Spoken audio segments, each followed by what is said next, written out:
Bienvenidos nuevamente a todos y a todas participantes y visualizadores ya, de este segundo seminario del Observatorio BRS Latam.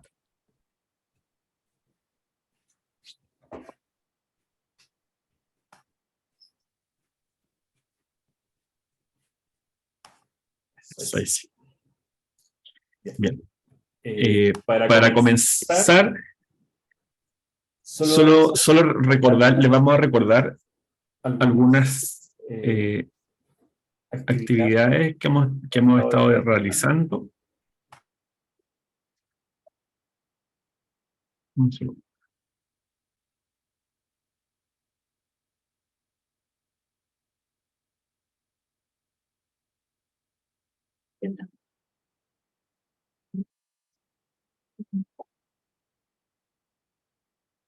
Ahí sí. Algunas actividades que hemos estado realizando dentro del observatorio. Para comenzar, les voy a mostrar una breve presentación de qué es lo que hemos estado realizando estos meses y cómo han sido las actividades que se han ido desarrollando dentro del observatorio.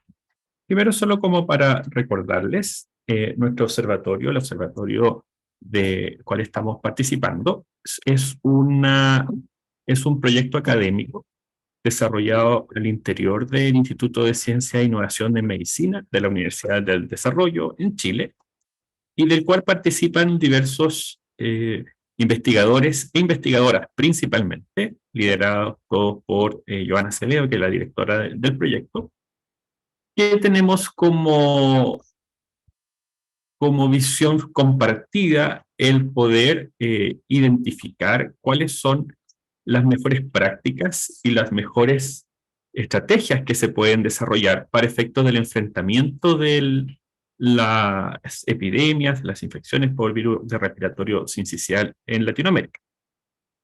Como recordatorio, nosotros tuvimos un primer seminario hace un par de meses ya, en que lo que hicimos fue hacer un reconocimiento del problema a nivel de Latinoamérica como un elemento que normalmente ocurre en algunos países, bueno, con algunos procesos estacionales, en fin, en Chile ocurre de esa forma, y que genera una disrupción en los sistemas de salud frecuentemente. Es decir, todos los años nos vemos enfrentados a las campañas de invierno y eso genera una disrupción en cómo los prestadores de salud, las redes, responden a las necesidades de salud de la población. Y en ese momento lo que hicimos fue comenzar a trabajar con un documento de background, la página web, de información, que ya están disponibles para el conocimiento de todos ustedes. La vamos a mostrar un poco más adelante. Y hicimos este seminario del lanzamiento para efectos de ponernos en contacto con ustedes y que conocieran las actividades que íbamos a estar desarrollando. Durante estos meses nos hemos dedicado además al levantamiento de información de políticas en salud, de políticas públicas, las políticas de vigilancia, las políticas de enfrentamiento como profilaxis o el manejo en la red de la infección por virus respiratorio sincicial, y el levantamiento de información epidemiológica, que es parte de lo que vamos a mostrar hoy día. Esta información la hemos estado recopilando en diversos informes, algunos de los cuales van a estar disponibles en la página web. Ya tenemos uno adelantado que tiene que ver con las estrategias de vigilancia, que vamos a ver en breve, pero también estamos identificando o desarrollando algunos informes de epidemiología del BRS en la región. Y eso es parte de lo que vamos a hacer ahora, hacer en la presentación de este segundo seminario. Vamos a enviarles un boletín que esperamos durante esta semana o la próxima, con la información que verán hoy día. Y para más adelante, nuestra idea es poder seguir desarrollando estos procesos, ir profundizando más en el levantamiento de la información relativa a las políticas y las mejores prácticas, y de forma tal que ya en octubre, esperamos, tengamos una propuesta de posibles intervenciones o posible identificación de estas mejores prácticas y mejores estrategias que puedan ser compartidas con los países de la región, a través de un informe o un documento de consenso, un documento de posición.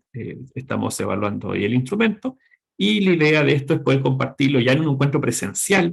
Esperamos muchos de ustedes puedan participar en ese encuentro, o un encuentro híbrido presencial virtual, y posteriormente a eso fortalecer las alianzas para el trabajo colaborativo dentro de la región a través de una red de colaboradores que puedan también participar de las actividades del observatorio, perdón, y continuar con los seminarios tanto virtuales como presenciales. Les recuerdo nuevamente los lugares donde pueden obtener información relativa al observatorio. El primero tenemos un grupo en LinkedIn, al que pueden acceder buscando Observatorio Latinoamericano de Virus Respiratorio Sincicial, donde vamos a estar publicando las distintas noticias, informes y actividades que estamos desarrollando al interior de este proyecto. La página web del observatorio propiamente tal, en que vamos a estar replicando esta misma información y principalmente subiendo los informes, los videos como el de este seminario o las presentaciones que realicemos. Y finalmente la página web del Instituto de Ciencias e Innovación en Medicina de la Universidad del Desarrollo, donde vamos a también estar publicando las noticias relativas al observatorio. Dicho esto, voy a presentarles a continuación los principales hallazgos del informe de vigilancia epidemiológica del virus respiratorio sincicial en 10 países de Latinoamérica. Este informe de vigilancia fue desarrollado dentro de las actividades del observatorio a partir de información disponible dentro de los sitios gubernamentales principalmente de cada país. Estos informes están disponibles en la página web del observatorio, ya lo pueden descargar. Se llama Resúmenes sobre la vigilancia epidemiológica y prevención del VRS. Y esta información que ustedes van a ver a continuación va a ser en algún momento complementada, de hecho estamos trabajando en ello, con entrevistas a actores claves de cada país. De hecho, muchas de ustedes van a ser entrevistados a propósito de la información que vamos a ver a continuación y de otras políticas públicas también. La principal limitación que tuvimos respecto a esta información fue la falta de actualización de algunos sitios web gubernamentales principalmente, y en el caso en que había información muchas veces no era lo suficientemente detallada para efecto de lo que nosotros requeríamos. Como antecedente, solo quisiera levantar el caso que el virus respiratorio sincicial normalmente tiene una vigilancia que está subsumida o está incorporada dentro de las vigilancias de enfermedad grave por virus respiratorios, principalmente influenza, previo a la pandemia de COVID. Y en ese orden de ideas, las modalidades de vigilancia de las cuales se recoge la vigilancia del virus respiratorio sincicial tienen que ver con la vigilancia de la enfermedad tipo influenza y la enfermedad respiratoria aguda grave, y la mortalidad por esta enfermedad respiratoria o infección respiratoria aguda grave a través de vigilancia centinela. Y en los casos graves cuando existen brotes, conglomerados o por organismo desconocido, tenemos usualmente hay una vigilancia nacional intensificada. Estas son las recomendaciones de la Organización Panamericana de la Salud. Entonces, no existe normalmente una vigilancia propiamente tal de virus respiratorio sincicial, sino está normalmente subsumida dentro de alguno de estos otros contextos. Para efectos de poder levantar esta información a nivel de los países que son parte del observatorio, no les voy a leer completamente las tablas, no tendría mucho sentido esto.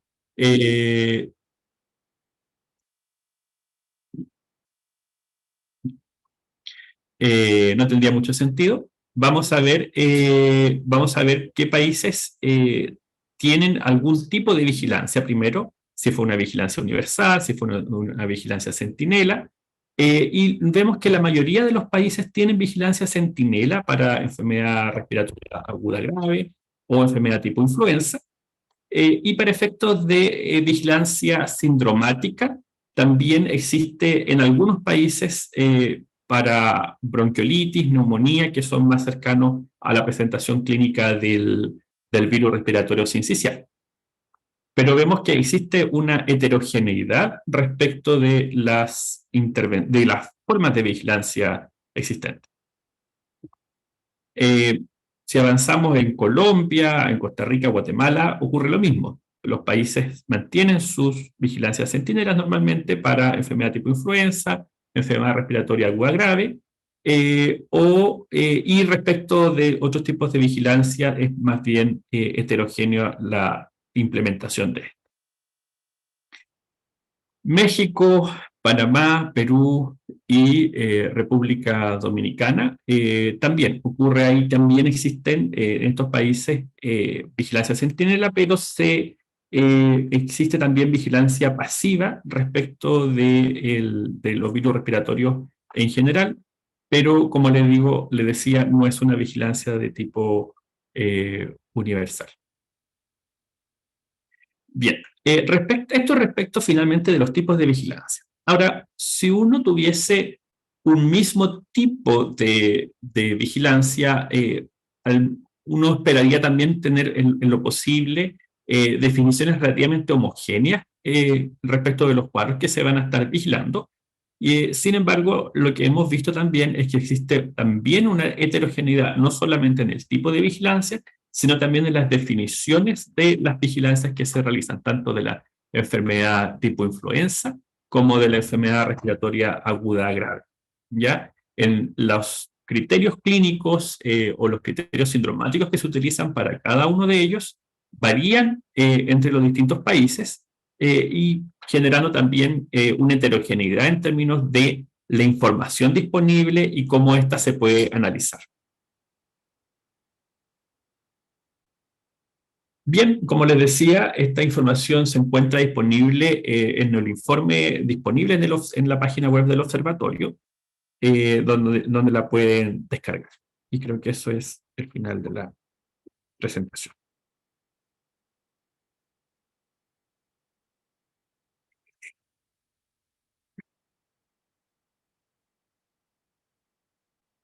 ¿No puedo dejar de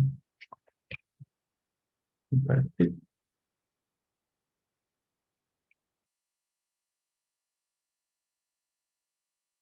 Por alguna razón no puedo dejar de compartir. Voy a ver cómo lo puedo solucionar.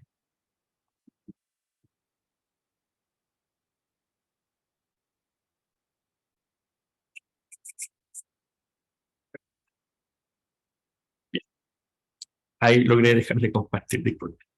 Bien, para continuar, vamos a tener una breve presentación de los hallazgos que tuvimos relativos a la información de vigilancia, tanto de infecciones como de otros desenlaces clínicos relevantes.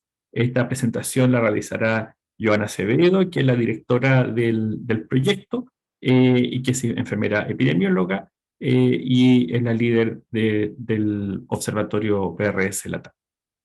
Joana, tienes para poder compartir.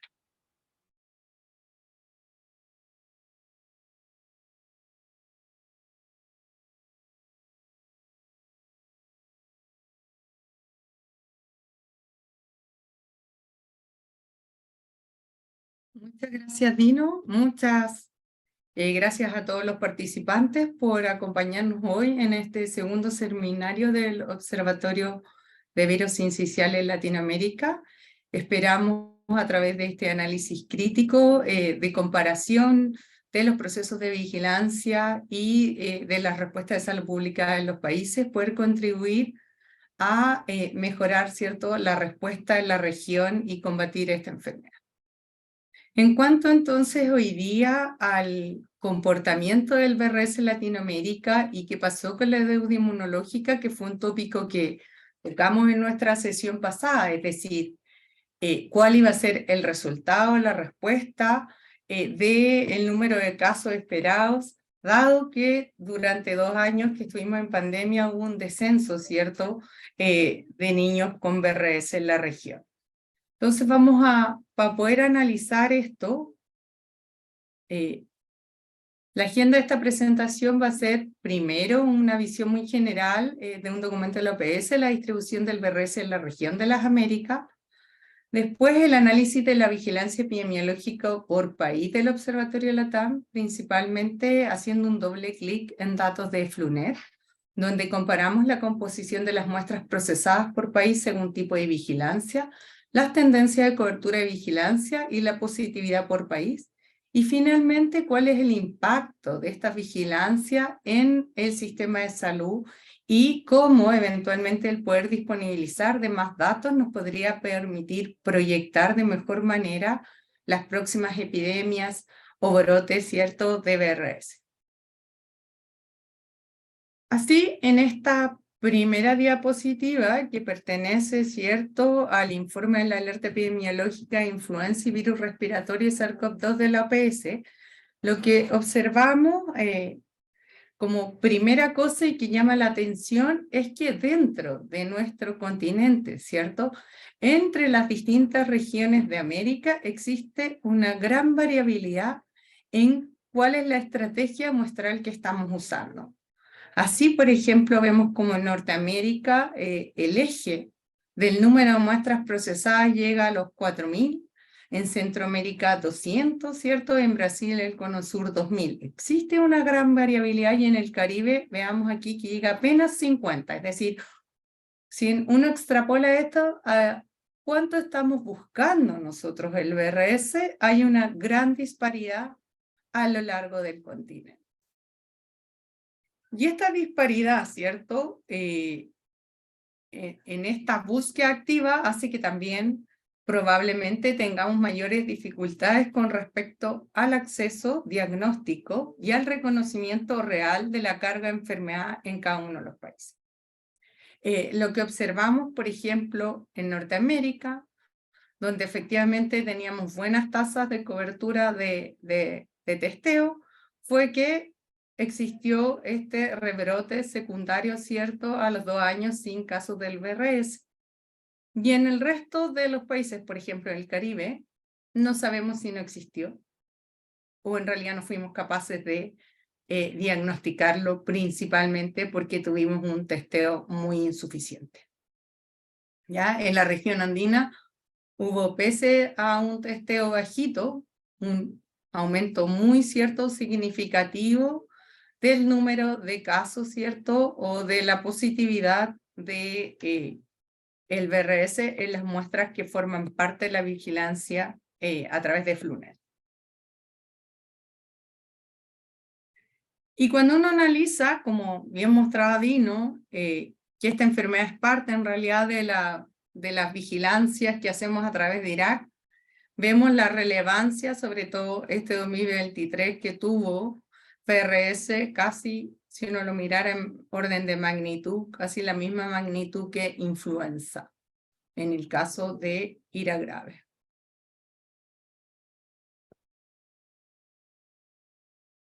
Y el análisis de la vigilancia epidemiológica por país debería partir, como nos decía Dino, comparando cuáles son las fuentes de información que nosotros accedemos para poder mirarnos mutuamente y decir que también estamos pesquisando lo que está circulando en cada uno de nuestros países.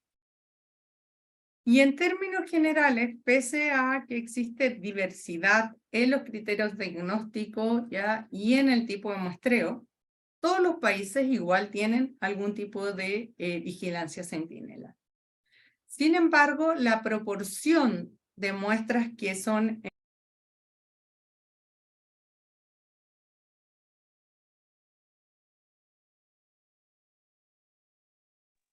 Joana, disculpa, estás con... se te muteó. ¿Ahora sí?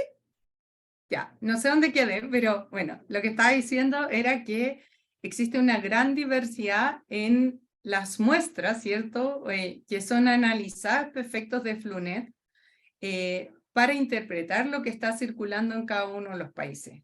¿Sí? Países como México, República Dominicana y Guatemala, casi el 100% de sus muestras que informan provienen de la vigilancia centinela, es decir, de un proceso sistemático, ordenado, de llevar el registro de las muestras y de interpretar correctamente lo que está circulando a nivel poblacional, versus otros países que en eso incluye, por ejemplo, el nuestro, como Chile, Brasil o Argentina, donde la gran mayoría de las muestras que son informadas provienen de vigilancia no centinela, es decir, de brote o testeo seriado u otras cosas. Ahora, si bien es cierto, uno quisiera que la gran mayoría de las muestras, para efectos de estos análisis, ojalá proviniera de las vigilancias centinela, no es menos importante decir cuál es la tasa de la cobertura, ¿cierto?, de los muestreos. Y aquí lo que nosotros observamos es que en los 10 países que son parte de este observatorio, previo aquí a la pandemia, existía una variabilidad en las muestras. Estos son muestras procesadas anuales por millón de habitantes. Y existe una variabilidad que va desde menos de 10 muestras por millón de habitantes al año, versus algunos países como Chile, que alcanzaba, ¿cierto?, entre 120 a 140 muestras, igual que Argentina. Vale la pena decir en este gráfico que una vez que pasa la pandemia, todos los países aumentaron su estrategia o trataron de aumentar su cobertura de tasa de muestreo. Pero aquí viene una de las primeras preguntas, ¿cierto?, que tienen que responder nuestro observatorio o debería responder nuestra propuesta al final del día. Es ¿cuál es el número mínimo necesario, ¿cierto?, de muestrear para decir que estamos teniendo una vigilancia activa para BRS? Y en esta segunda diapo es una apertura del gráfico anterior, solo para que pudiéramos darle mayor perspectiva a esta diferencia de los ejes. Y ustedes ven ahí países como Chile, ¿cierto?, que llega a 600 en algún momento. Esto fue por el pic de BRS que tuvimos ahora hace poco, ¿cierto? Y otros países como Perú, ¿cierto?, o Colombia, que llevan muy poquitas muestras y que han hecho algunos esfuerzos por aumentarlas, pero, ¿cierto?, llegando a números todavía bajitos. Destaca también México con números bajos para efectos de las muestras reportadas anualmente a FLUNET, como parte de la vigilancia del BRS. Y ahora los análisis por país y ver qué pasó con el comportamiento y esta deuda inmunológica. El primer país que vamos a analizar es Argentina. En la línea roja está la positividad y observamos que efectivamente esto de la deuda inmunológica ocurrió, aumentando más de un 50% la positividad post pandemia. ¿Ya? Y que esto no se ha mantenido este año 2023, pese a que han aumentado más del doble, ¿cierto?, su tasa de testeo de lo que venían haciendo previo a la pandemia. En el caso de Brasil, los datos reportados en FLUNET no se logra observar para BRS un aumento significativo de la positividad por sobre los periodos previos, ¿cierto?, a la pandemia.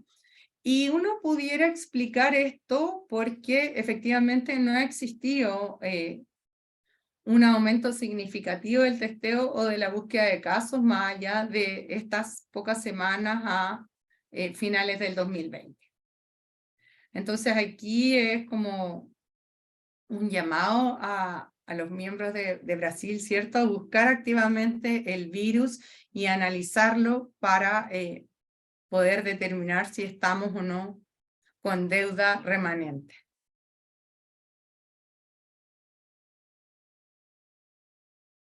En el caso de Colombia, lo que observamos fue un aumento muy marcado, ¿cierto?, y muy precoz después del COVID, ya hacia finales del 2021, con un aumento muy significativo de los casos de BRS, donde duplicaron en promedio lo que venían ocurriendo los últimos años desde el punto de vista de la positividad, y producto seguramente de estos altos casos que hubo a principios del 2022, es que se han hecho grandes esfuerzos para poder aumentar su estrategia y sus coberturas de testeo.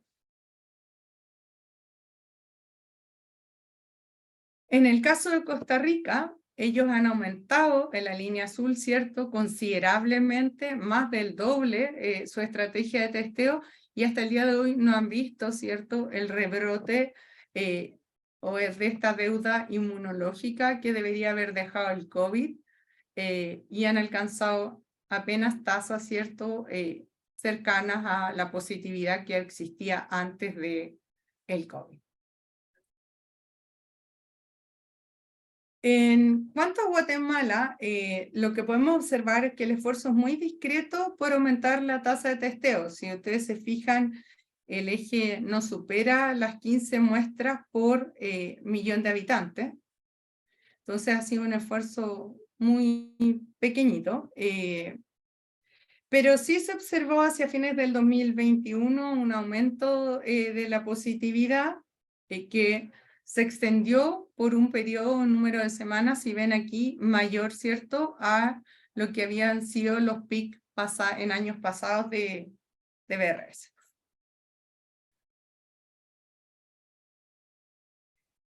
En cuanto a México, el efecto de la deuda inmunológica fue muy claro, teniendo 3 picos de positividad, hasta 3 veces más que lo que venían teniendo los años anteriores a la pandemia, y con un esfuerzo, ¿cierto?, discreto de aumentar su estrategia de testeo que no supera las 10 muestras por millón de habitantes.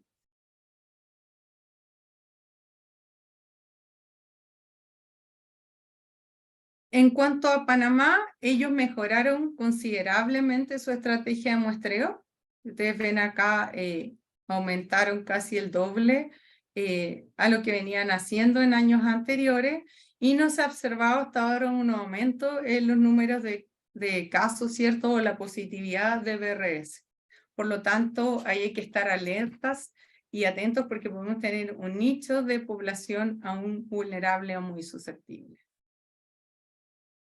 En cuanto a Perú, es difícil analizar los datos de Perú. La información disponible en cuanto a las estrategias de testeo es bien baja, ¿ya? Y pudiera haber un subreporte de lo que está indicando el país AFNUNET.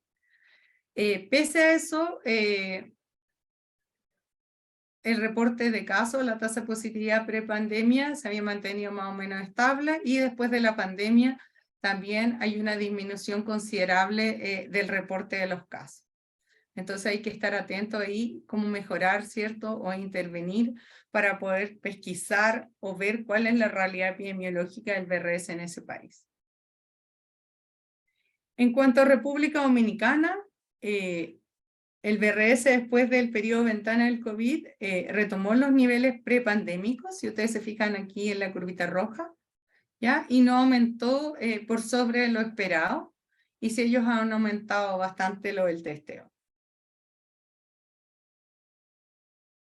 Y en cuanto a Chile, que este es nuestro último país, quiero destacar acá que ha habido un aumento significativo en la cobertura de las tasas de testeo, sobre todo en esta temporada, donde nosotros tuvimos un invierno con un número muy alto y alerta, ¿cierto?, secundaria al BRS.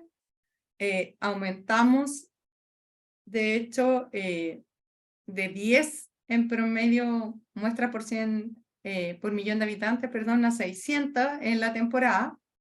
Y con eso logramos mantener la positividad, pero obviamente que dado el número de testeos fue una avalancha de casos por sobre lo que habíamos tenido en años anteriores. Y aquí viene la pregunta en cuanto a qué significa esto de las positividades o las tasas de muestra y qué tanto este problema es para todos los países. Y hicimos como esta tabla un poco resumen con el fin de poder mostrar la gran variabilidad, ¿cierto?, en tasa de muestras procesadas. Por ejemplo, este 2023, que va de los países de la región desde 7.700 en el caso de Chile a solo 160 en República Dominicana, con esta gran brecha, ¿cierto?, de muestras procesadas. Lo que impacta, por una parte, la estrategia de búsqueda activa, que puede ser en el porcentaje de positividad, y claramente tenemos que orientar estos esfuerzos también en decir cuándo efectivamente vamos a hacer las intervenciones de búsqueda activa más fuertemente para poder impactar en determinar estas positividades máximas que llegan en algunos casos en esta temporada, por ejemplo, en Chile al 35%, pero si nos concentramos aquí, por ejemplo, en Guatemala, el 2022 hubo una semana epidemiológica donde la positividad llegó al 100%. Entonces, si nosotros queremos proyectarnos y anticiparnos a cómo van a ser las epidemias desde el punto de vista del PIC, el número total de casos y la duración, ya necesitamos datos de mayor nivel de detalle. A todos los países ya se los estamos pidiendo para poder modelar y hacer ciertos modelos predictivos acerca de la epidemia para poder tomar las mejores decisiones de salud pública. Porque esto, y esto solo a modo de ejemplo, impacta fuertemente en todo el sistema de salud. Este es el caso de Chile, donde las consultas de niños de 1 a 4 años representan entre el 15 y el 20% de las consultas totales en los servicios de urgencia y más del 5% de las consultas en menores de 1 año. Ahora, cuando nosotros disgregamos por motivo, ¿cierto?, motivo de la consulta en urgencia, las consultas de causa respiratoria alcanzan casi el 10% en Chile en los menores de 1 año y cerca al 30% entre los 1 y 4 años. Y cuando hacemos un doble clic por una causa mucho más asociada, ¿cierto?, al VRS, como es la bronquiolitis aguda, este número aumenta. Y de hecho, vemos este efecto, ¿cierto?, de deuda inmunológica aumentando las consultas respiratorias y en la bronquiolitis, en el caso de Chile, en los servicios de urgencia pospandemia. También intencionalmente pintado de rojo aquí todas las causas asociadas a la identificación etiológica del VRS, como fue la bronquiolitis aguda, la bronquitis aguda debido a VRS y la neumonía debido a VRS. Porque si analizamos los últimos 4 años de egreso hospitalario, las 5 primeras causas de egreso hospitalario en Chile, encontramos que si sumamos, ¿cierto?, las barras rojas, todo lo identificado en el menor de 1 año con el agente etiológico del VRS es efectivamente la primera causa, ¿cierto?, de egreso hospitalario en los menores de 1 año. Por lo tanto, es un problema muy relevante en nuestro país y creemos que es igual de relevante en cada uno de los países que ustedes representan. Y porque pese a que hemos hecho muchas medidas, como vamos a analizar, ¿cierto?, más adelante, por lo menos en nuestro país, si uno mira, efectivamente había un descenso en la tendencia en mortalidad, pero sigue habiendo mortalidad, y principalmente en este grupito azul, ¿cierto?, que son los menores de 1 año. O sea, todos los años, al menos, lamentamos un fallecimiento, ¿cierto?, a causa del virus sincicial en niños. Eso, muchas gracias por permitirme compartir y espero que en la sesión de discusión podamos ahondar en cómo podemos ir mejorando las estrategias de vigilancia para fortalecernos como región. Súper. Muchas gracias, Joana, por la presentación.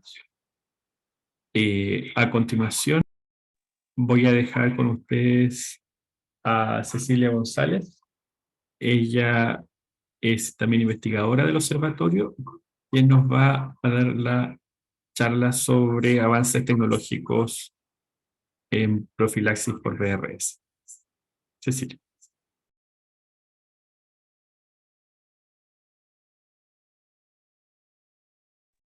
Ahí. ¿Se ve? Sí, pero no vamos a presentar. Ahí sí. ¿Está bien? ¿Nino? Sí. No. No. Bueno, muy buenos días todavía para nosotros acá en Chile. Muchas gracias por acompañarnos en esta sesión.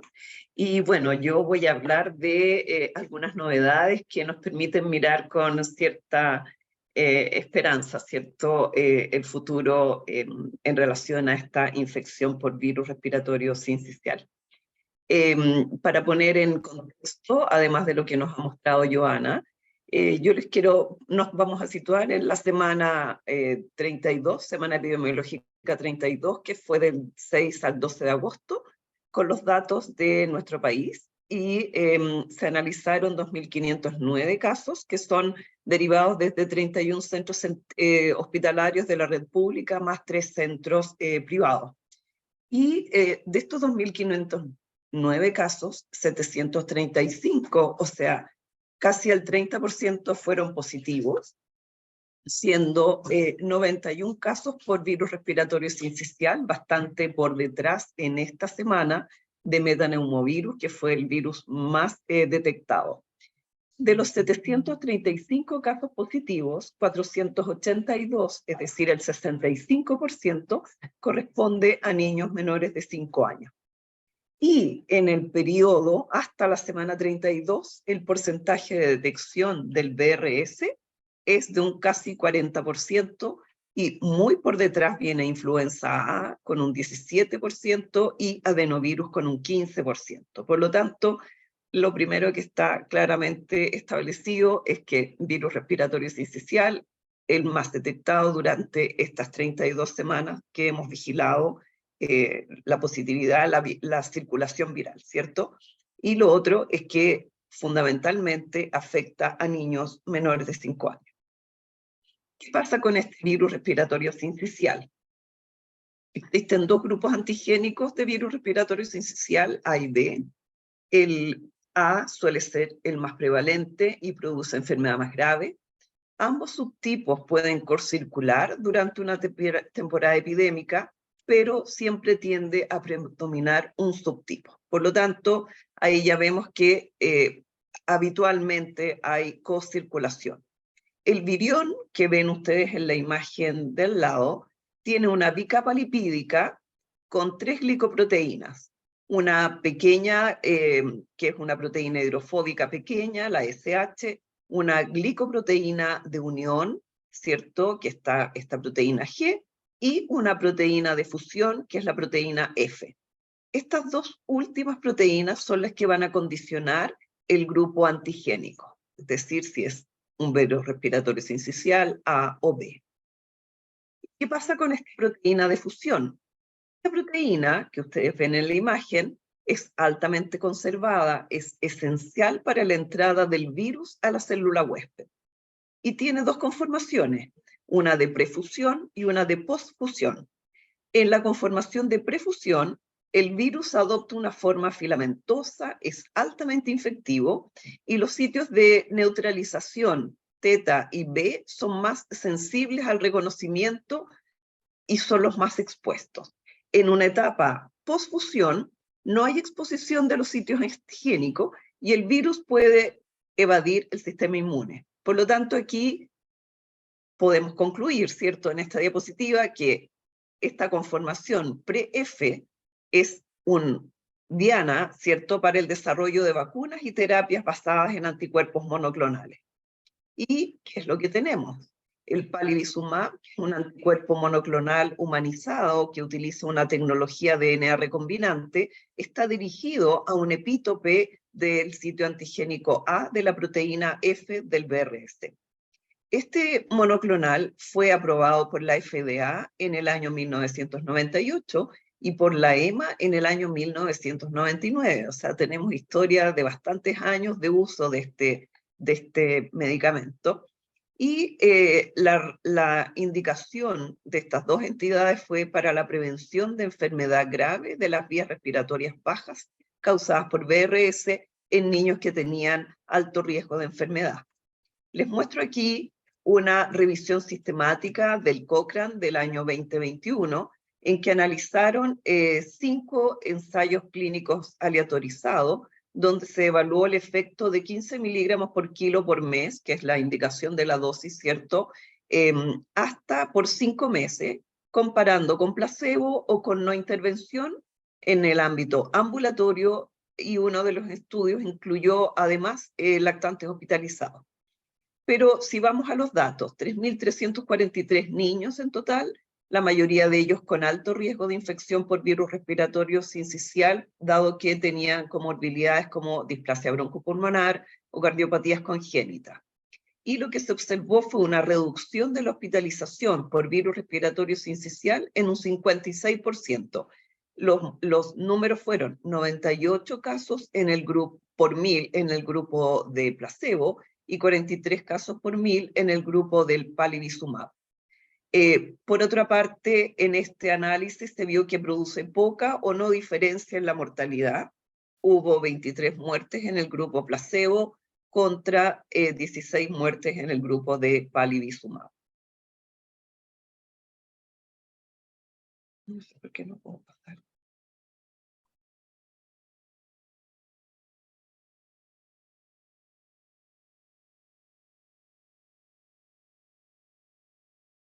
Otro anticuerpo monoclonal disponible a partir de este año es nirsevimab. Es un anticuerpo monoclonal humano con tecnología DNA recombinante de acción prolongada y está dirigido también contra un epítope específico de la proteína F de prefusión.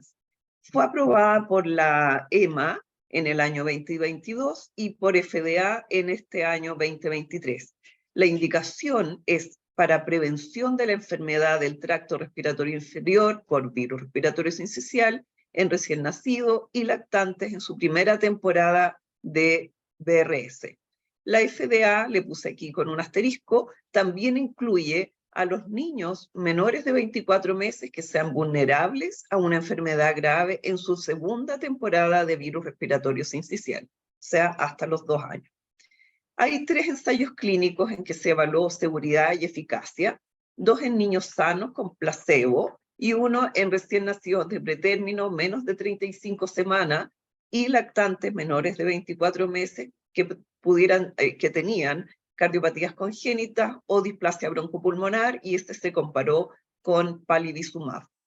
El outcome de eficacia de estos estudios fue evaluar incidencia de la infección por las vías respiratorias bajas por VRS con atención médica en los 150 días post-administración, es decir, hasta 5 meses posterior al uso de este anticuerpo monoclonal.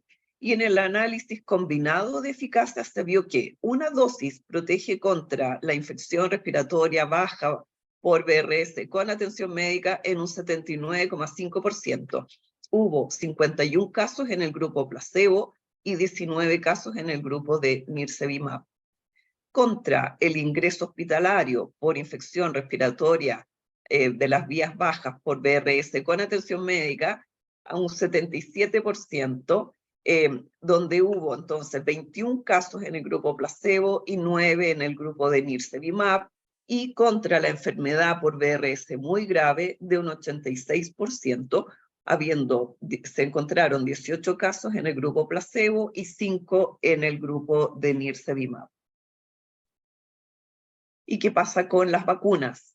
Tenemos que remontarnos, ¿cierto?, a los años 60, cuando se ensayó una vacuna virus completo inactivado con formalina, que se administró a niños a partir de los 2 meses y hasta los 7 años. Los vacunados tuvieron más enfermedad y mayor gravedad, que se denomina enhanced disease, posterior a la infección natural comparado con el grupo control. Se han propuesto varios mecanismos para este fenómeno y se propone que en el caso de BRS estaría mediado por una respuesta TH2. Lo que ocurrió es que la enfermedad exacerbada se observó en aquellas personas que no habían tenido una infección previa por BRS, ¿cierto? Que eran niños naïves, y que se vacunaron y en el siguiente temporada, cuando se infectaron por BRS, tuvieron una enfermedad exacerbada. Y vamos llegando a, porque les mostré lo de la proteína de prefusión, ¿cierto? Porque se dispone en la actualidad muy recientemente de la aprobación de una vacuna que utiliza esta proteína de prefusión y contiene cantidades iguales de 2 antígenos de esta proteína F de prefusión, uno del subgrupo A, una cepa Ontario, y una del subgrupo B, una cepa Buenos Aires. La FDA la aprobó recientemente, el 31 de mayo de este año, ¿cierto?, para la inmunización activa para prevenir la enfermedad del tracto respiratorio inferior por BRS en personas de 60 años y más. Esa es una de las indicaciones. Y la segunda indicación es la que se dio a conocer esta semana, en que se recomienda para la inmunización activa de embarazadas de 32 a 36 semanas de edad gestacional para prevención de la infección respiratoria del tracto respiratorio inferior y la enfermedad del tracto respiratorio inferior grave por BRS en niños desde recién nacido hasta los 6 meses de edad. Les cuento un poquito, un estudio de fase 3, que es un doble ciego aleatorizado en 18 países, que también participó nuestro país con unas muestras en este estudio. Se incluyeron embarazadas que tenían entre 24 y 36 semanas de edad gestacional y se evaluó seguridad y eficacia. La eficacia vacunal para la enfermedad grave del tracto respiratorio inferior atendida médicamente en los 90 días después del nacimiento fue de un 81,8%.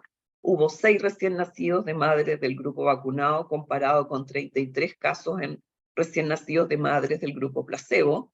Y para la enfermedad grave del tracto respiratorio inferior atendida médicamente en los 180 días después del nacimiento fue de un 69,4%, es decir, 19 casos y 62 casos respectivamente.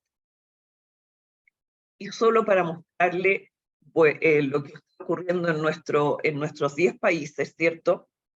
Volver a recordarles que la información con la que realizamos esta tabla es la información disponible en las páginas web de los gobiernos respectivos, y podemos ver que en general, respecto a la regulación, por ejemplo, si hay un lineamiento técnico, si hay un decreto ley, o si hay el respaldo del punto de vista regulatorio, la mayoría de los países cuentan con ello. Lo otro que tengo que mencionar es que pudieran haber estrategias que sean específicas, por ejemplo, de algún hospital, de algún centro, que por no estar disponible en la página de gobierno no podemos acceder a ella. Entonces, para dejar bien claro que esta es la información que está disponible en páginas web oficiales, ¿ya? Entonces, como les mencionaba, del punto de vista regulatorio, casi todos tienen algún lineamiento, un decreto ley o algo que ampara y que apoya el uso de palivizumab, en este caso para la prevención o la profilaxis de la enfermedad por BRS en niños. Y cuando vamos a ver cuál es el grupo objetivo, vemos que en general la principal indicación tiene que ver con prematuridad, y nos podemos encontrar con que en el caso de México, por ejemplo, en el último consenso del año 2020 de un grupo de expertos, se recomienda el uso para menores de 35 semanas con displasia o con cardiopatía. La mayoría de los otros países utiliza recién nacidos que son menores de 32 semanas o menores de 29 semanas. Por lo tanto, la edad gestacional es el primer indicador, ¿cierto?, para definir la población. En algunos casos, como Chile y Argentina, también se utiliza peso nacimiento. La displasia broncopulmonar está prácticamente en todas las recomendaciones presentes, pero pueden haber variaciones en el número de meses que se protege a este recién nacido. También la cardiopatía congénita está presente en casi todas las indicaciones y nos llamó la atención y lo quiero destacar aquí porque puede ser también, ¿cierto? Son poblaciones que son vulnerables y que pueden tener una evolución mucho más grave, como aquellos niños que tienen alteraciones neuromusculares o pulmonares crónicas o inmunodeficiencia severa, y ellos lo proponen en este consenso de expertos. Y lo otro que también les destaco aquí, que en el caso nuestro, en Chile, los niños que son gemelos, que pudieran no tener displasia o no tener cardiopatía, también están considerados para recibir entonces tratamiento o profilaxis con palivizumab durante la primera temporada o el primer año de vida, independiente de cuando toque la temporada de aumento del caso de BRS. Y lo otro importante es que la estacionalidad está considerada en prácticamente todos los países que tienen recomendaciones bien definidas de uso de palivizumab. Entonces, el BRS causa infección respiratoria aguda de diferente magnitud en todos los grupos de edad, especialmente en los menores de 5 años.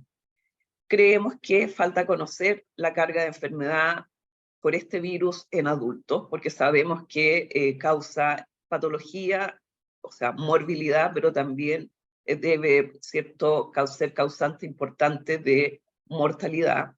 Tenemos, desde el punto de vista de las estrategias o de las tecnologías, ¿cierto? Anticuerpos monoclonales, palivizumab disponible desde hace 20 años, nirsevimab, que sería una nueva tecnología que promete alta eficiencia y larga duración, y nuevas vacunas para protección tanto del adulto como, lo más interesante, la prevención de la enfermedad de recién nacido y lactante a través de la vacunación de la embarazada. Así que yo creo que estamos en un momento en que tenemos una gran esperanza de lo que se nos puede venir para control y quizás empezar a decir adiós, ¿cierto?, a estos inviernos con esta cantidad de patología y mortalidad en nuestros niños o incluso en toda la población causada por este virus respiratorio sincicial. Muchas gracias.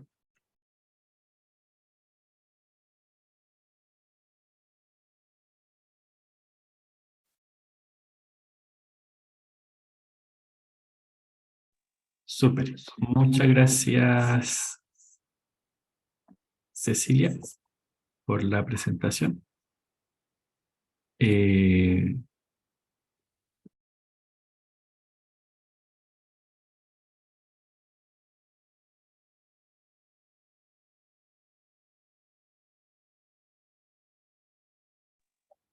Sí, ya, súper, que tenemos ahí unos problemas de audio. Bien, para finalizar nuestro seminario, el día de hoy tenemos un panel de lujo que invitamos y como siempre, y en el contexto de este observatorio, queríamos tener diversidad de opiniones y diversidad de visiones respecto a los distintos elementos que hemos visto sobre las políticas de enfrentamiento del BRS en la región.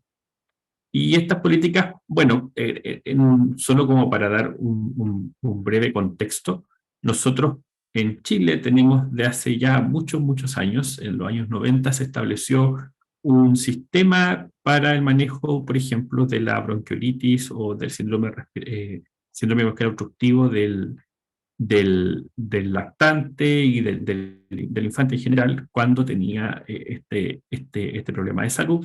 Y eso en los 90 fue una revolución respecto a la disminución de la mortalidad de estos pacientes que existía en esos momentos, y fue un plan que tuvo mucho énfasis en la comunidad, había muchos spots en televisión que le decían a las mamás: si tu hijo tiene retracción costal, aleteo nasal, se pone de color azul, o tiene silbido en el pecho, llévelo a su centro de salud más cercano, donde podrá ser tratado. Y la estructuración del tratamiento también era una estructuración que era fácilmente reproducible en todas partes, que era con una hospitalización abreviada dentro de centros de salud que fuesen muy, muy elementales, y eso permitió en los 90 disminuir la mortalidad. Sin embargo, como mostraban tanto Joana como Cecilia, los desafíos en este problema de salud han sido crecientes. Y por esa razón quisimos invitar a tres panelistas, al doctor Rolando Ulloa Gutiérrez. Él es especialista en pediatría y enfermedades respiratorias de Costa Rica, del Hospital de Niños en Costa Rica. A la señora Pilar Collantes, que ella representa a la organización no gubernamental Voces Ciudadanas en Perú, que ven temas de acceso y también temas de equidad en salud, y a la doctora Andrea Guerrero, que es la encargada del programa GES y el programa Ricarte Soto, que ambos, de una u otra forma, tienen relación con el virus respiratorio sincicial. El GES incluye para nuestro público latinoamericano, es nuestro gran sistema de cobertura, incluye dentro de una de las condiciones de salud la enfermedad respiratoria baja en niños menores de 5 años.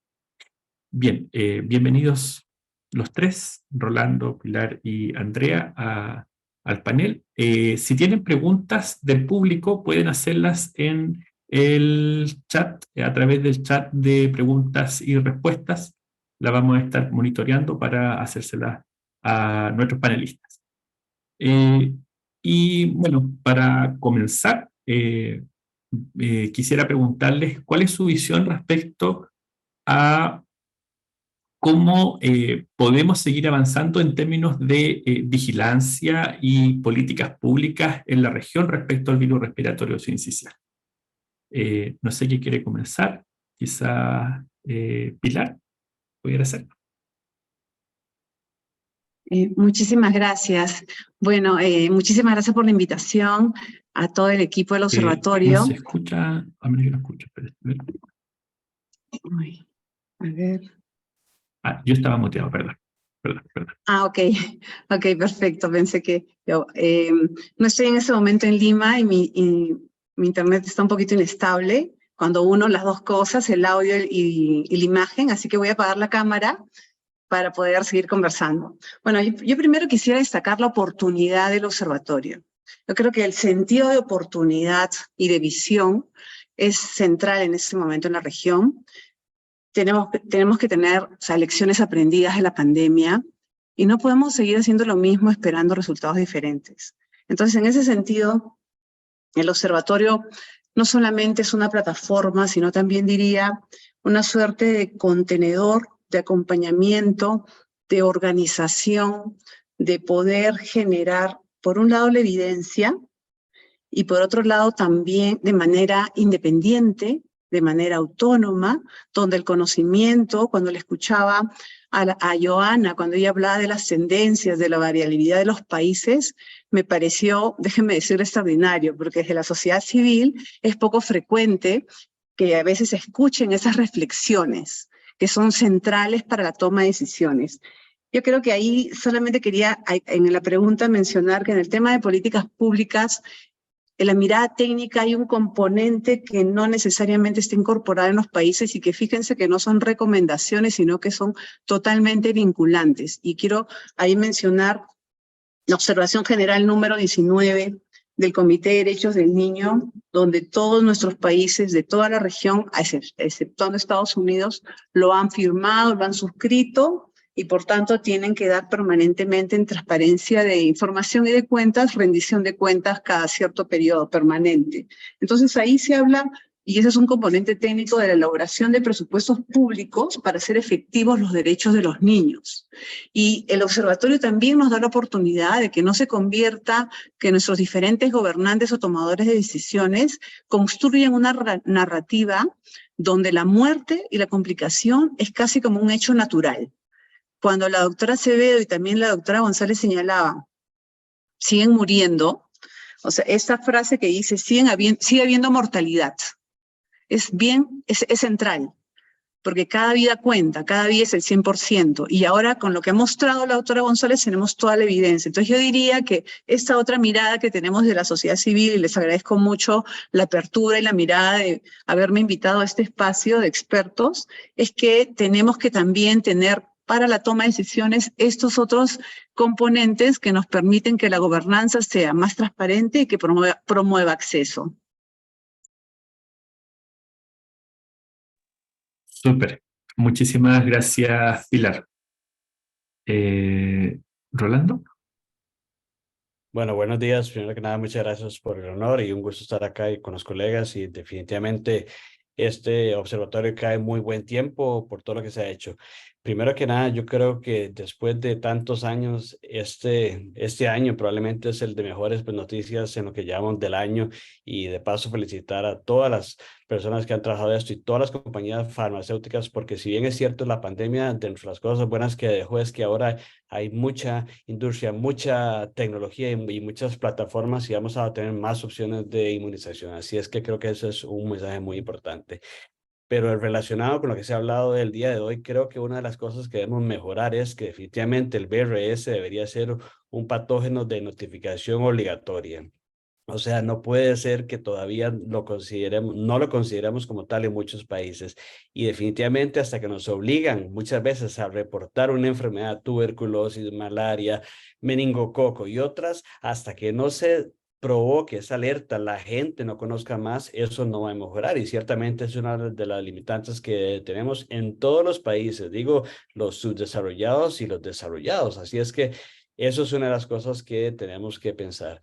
Y ciertamente en este momento, con todas las nuevas aprobaciones que han habido este año en adultos mayores, todas las aprobaciones de anticuerpos y definitivamente por la aprobación de esta semana por el FDA para el embarazo, se nos abren muchas posibilidades, pero ciertamente nos quedan muchos huecos. Uno es lo de notificación.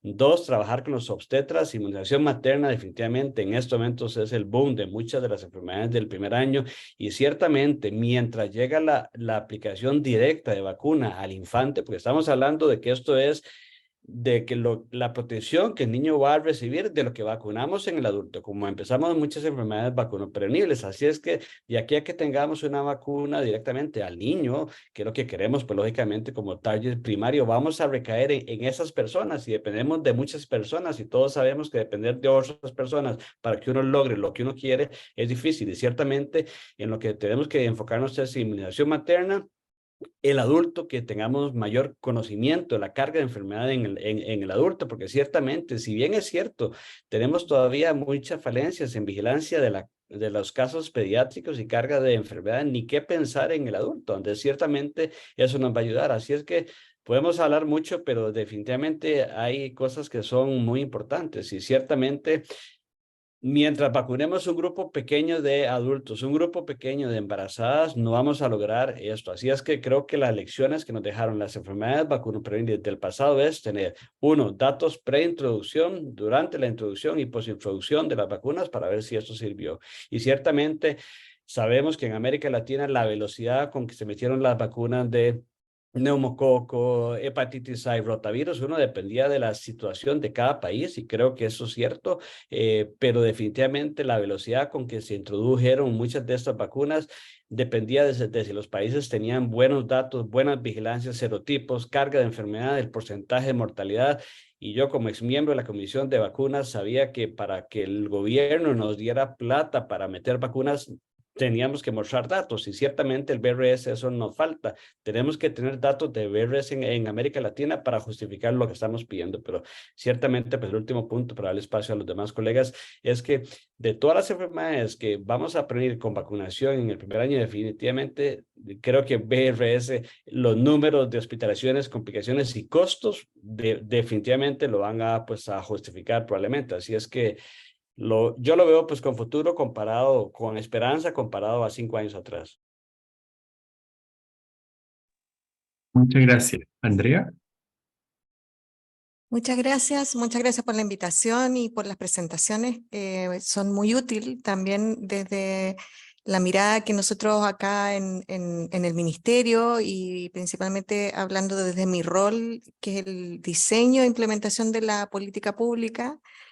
poder tener esta perspectiva, ¿no? Que muchas veces estamos muy enfocados en los temas que llevamos, y el poder mirar los datos que presentaron cada uno de ustedes también nos permite revisar y también tener esta perspectiva, digamos, estratégica de más largo plazo. Mientras veíamos los datos, mientras ustedes presentaban, más allá de que nosotros, como también lo mostró Cecilia, ¿cierto? Que en Chile tenemos implementada, y también lo mencionó Dino, dentro del marco de dos leyes que son bastante importantes para nosotros, el GES y Ley Recarte-Soto, y es algo bastante bueno porque efectivamente hemos podido dar cobertura a, digamos, a un grupo, en el caso de Recarte-Soto, al grupo de mayor riesgo. Sin embargo, frente a lo que podemos ver de los desafíos y los datos de, digamos, post-pandemia, ¿no? Todo este cambio que hubo, se nos presenta otro desafío más, que es cómo dentro de estas políticas y estrategias que nosotros evaluamos muy bien en el sentido de haber logrado cobertura para este tipo de problemas de salud, sin embargo, cómo trabajamos en flexibilizar más o flexibilizar esta política desde toda su regulación para poder llegar a tiempo cuando se nos presentan estos desafíos.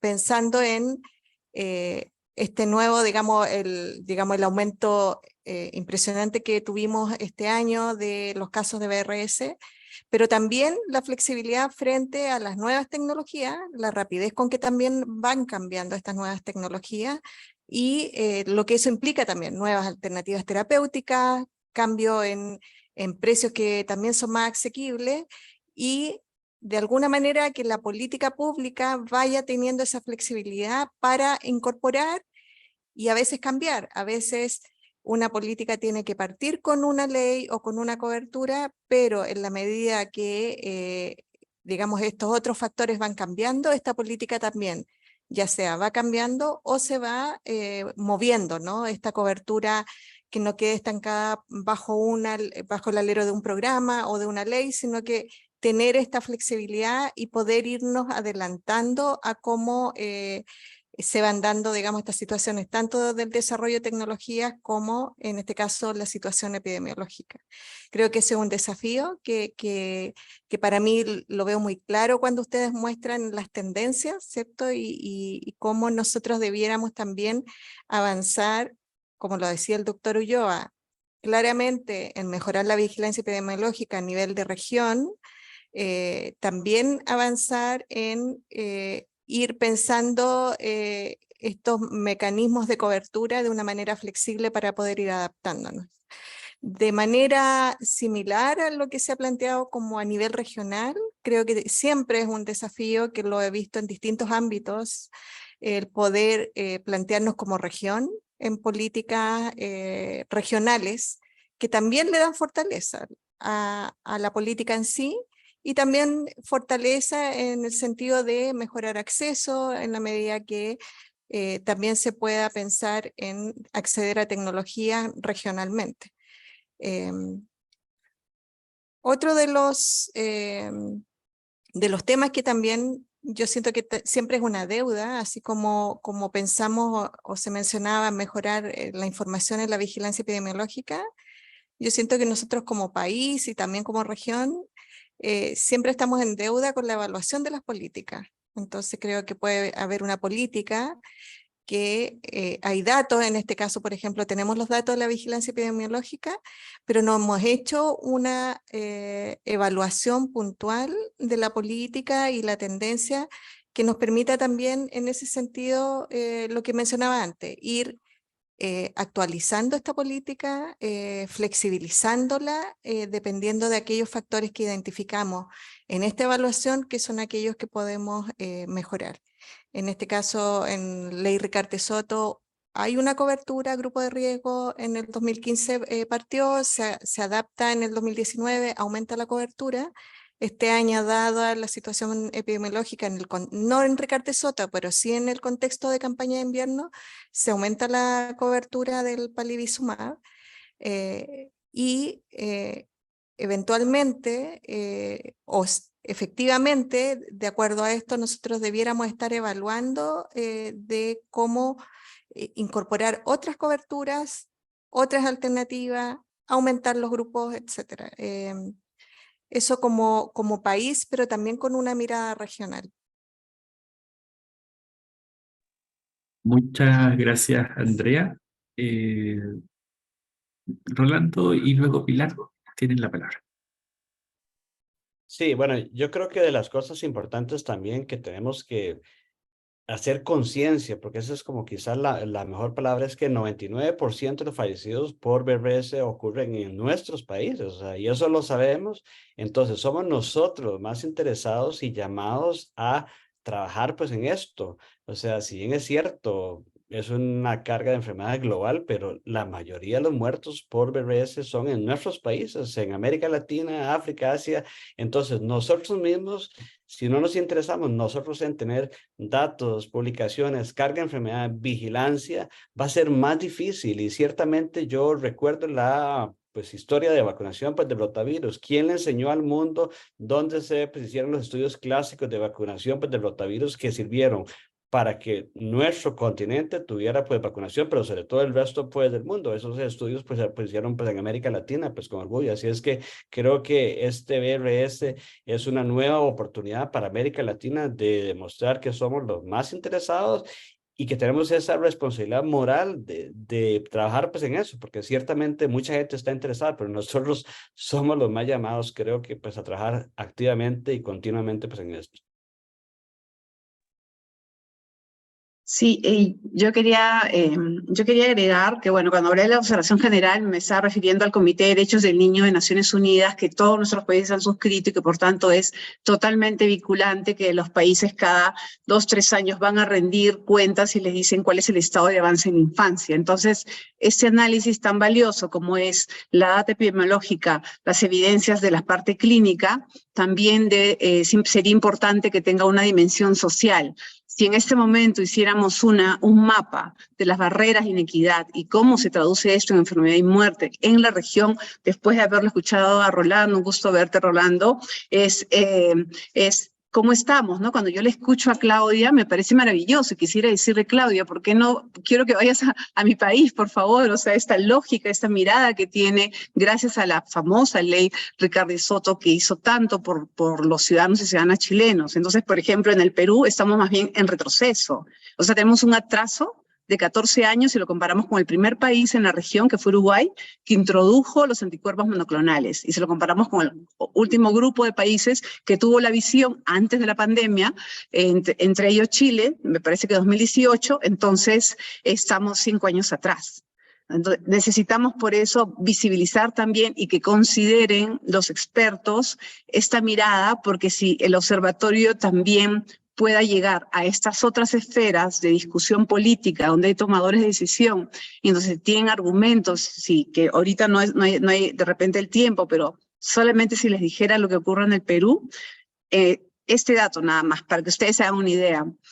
En el hospital, en el hospital materno-infantil en el año 2008 se comenzó a introducir y se le daba solamente a los niños de menos de 1 kilo y con antecedentes de displasia pulmonar y o cardiopatía. Pero ¿qué resulta? Cuando ellos quisieron ampliar, el ente, DIGEMIT, que se supone que son técnicos, le dijeron, no, ustedes quieren inmunizar a muchos, ¿por qué? Esto no es de alto costo y ni por definición los anticuerpos monoclonales, si uno ve la norma del Ministerio de Salud, son de alto costo. Pues les digo que ¿qué hicieron? Ahora no pueden dárselo a ningún bebé.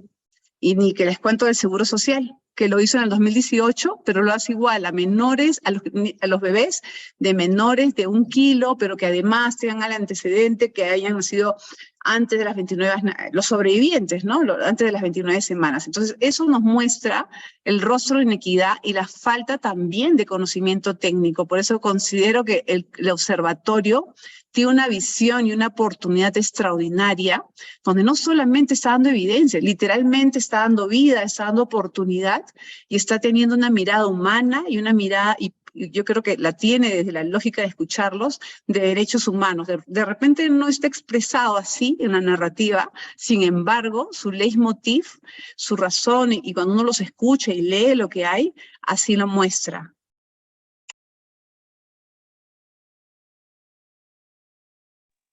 Súper, muchas gracias a los tres.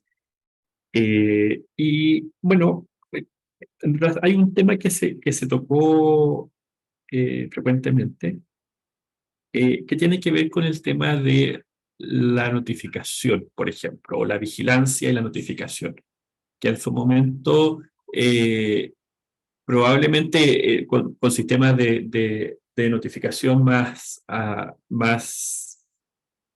antiguos o menos tecnologizados, era mucho más complejo tener, por ejemplo, una vigilancia universal. Sin embargo, con lo que fue la pandemia COVID, pudimos ver que los países se actualizaron notablemente en términos de sus capacidades instaladas y, ¿por qué no pudiese ser una experiencia que se pudiese tomar de ejemplo para efectos de mejorar la vigilancia del PRS, avanzando hacia una vigilancia no solo a través de sistemas Centinela, sino también hacia una vigilancia universal que nos permitiera dar una evaluación de la carga de enfermedad real de la infección. ¿Cómo ven eso? ¿Lo ven factible? ¿Da las diferencias quizás entre los distintos países? ¿Una agenda en que se podría trabajar? Andrea, quizás. Comenzar. Bueno, yo creo que efectivamente se puede trabajar y se puede avanzar. Ahora, en particular dentro del ministerio no es mi ámbito directo de acción, que es la parte de vigilancia, ¿cierto?, de epidemiología, pero desde mi postura como epidemióloga creo que efectivamente Chile estaría en condiciones de poder avanzar en ese sentido. Creo que también, insistiendo con lo que mencionaba antes a nivel regional, creo que estos espacios también ayudan a que regionalmente se vayan tomando decisiones y medidas como conjunto y que fortalecen y que le dan más peso también ante los tomadores de decisiones, ¿no? que de las autoridades. Creo que en la medida que como región también algunos avanzan, empuja al resto en esa dirección. Entonces creo que nosotros como ministerio efectivamente así yo lo he vivido en otros ámbitos, no solo, bueno, en algún minuto la vigilancia de enfermedades no transmisibles, que me tocó trabajar en algún momento en el espacio Mercosur, y efectivamente eso ayuda en la medida que también los países van viendo los avances, pero también a nivel de autoridad se van planteando metas que son alcanzables, que eso es importante también ir definiendo metas de acuerdo a la realidad de cada país, pero como región tener un mínimo en donde poder ir avanzando con un plan de trabajo también acotado, ¿cierto?, de mediano plazo, de manera de poder ir viendo los avances y poder ir evaluando también. Muchas gracias. Pilar, Rolando. Bueno, sí, yo creo que hasta ahí deberíamos ir, ¿no? Ahora, me parece que también en este espacio de encuentro, creo que en estos tiempos que tenemos que repensarnos todos, hay algo que nosotros le denominamos las conversaciones poderosas, ¿no? Entonces dicen siempre que depende cómo hablen al interior de una organización, al interior de un gobierno, al interior de un ministerio, es que uno puede ver las posibilidades de hasta dónde se puede llegar.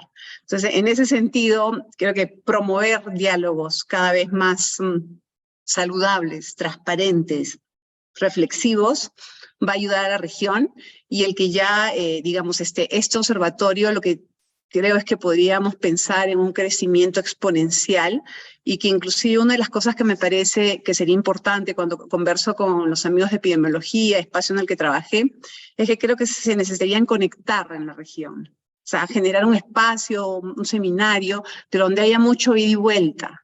Entonces ahí, y no solamente ese es con las cabezas, sino ahí el que está en la computadora, por ejemplo, en el caso de Perú en epidemiología, trabajan, se conforman por grupos, y, bueno, ahora después de la pandemia muchas cosas cambiaron. Entonces, hay, por ejemplo, si está un médico, está una enfermera y está un técnico, que es la parte estadística. Y a mí me sorprende muchísimo cómo los estadísticos en la práctica son epidemiólogos. Tienen una lógica muy interesante y en el caso de Perú veo que su aporte es para los informes técnicos que se elaboran. Entonces, cuando pensaba en esa reunión, decía, gracias por la pregunta, creo que sería genial que se pudiera generar ese espacio virtual, híbrido y de acompañamiento para introducir y comenzar a generar estas conversaciones poderosas, donde más bien al final tenemos que mirar como esta gran región donde los niños, las niñas tengan la oportunidad de vivir alcanzando el mayor desarrollo, ¿no? Pero donde le escucho a los neonatólogos cómo navegan y cómo luchan en mi país, recuerdo mucho que la doctora Carmen Dávila dice, ella habla de los sobrevivientes, pero lo que me conmueve es que cuando habla de los sobrevivientes, porque así lo siente, ella dice, mis bebés sobrevivientes, todavía no les puede dar los anticuerpos monoclonales, bueno, los que sobreviven, pero ella sigue luchando, ¿no? Entonces yo creo que eso es absolutamente rescatable, esa humanidad, y que podemos, como que en varias, digamos, capas como la cebolla, ir generando esos diálogos, y luego alguna cosa quizás más integral, ¿no?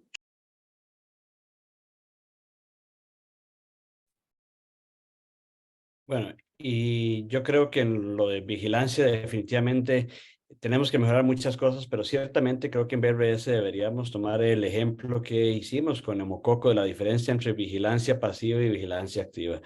Ciertamente, hasta que se hicieron estudios de vigilancia activa, se logró documentar un poco mejor la carga de enfermedad. Y si comparamos neumococo con BRS, es tan fácil hisopar pues, a un niño con mocos ambulatoriamente que a un niño hacerle más estudios por otras enfermedades. Entonces, creo que eso es una gran oportunidad. Y definitivamente el BRS, lo que vemos es solamente lo que llega pues, a hospital o lo que termina hisopado, lo que termina intubado o el paciente de alto riesgo, pero no estamos viendo lo de la calle. Así es que ciertamente debemos mejorar la detección ambulatoria del BRS, claro, sabemos eso implica mucho, pero ciertamente eso nos puede pues, ayudar. Y en cuanto a lo que se preguntaba sobre vigilancia, definitivamente, si recordamos el dashboard aquel pues de COVID, del website de Johns Hopkins y todo, eso debería tener uno para BRS y todas esas enfermedades, porque ciertamente todos usamos ese dashboard para saber cómo iba día a día esto, y poner el BRS en la cabeza, en el pensamiento del personal de salud pública, pero de la población. Ahora todo el mundo sabe qué es el COVID, pero muy pocas personas saben qué es el BRS. Entonces, no es solo polio, es el BRS. BRS debe estar en los ojos de la población y eso es una de las cosas que debemos mejorar. Así es que creo que eso nos puede ayudar porque estamos viendo solamente una parte de la carga de la enfermedad.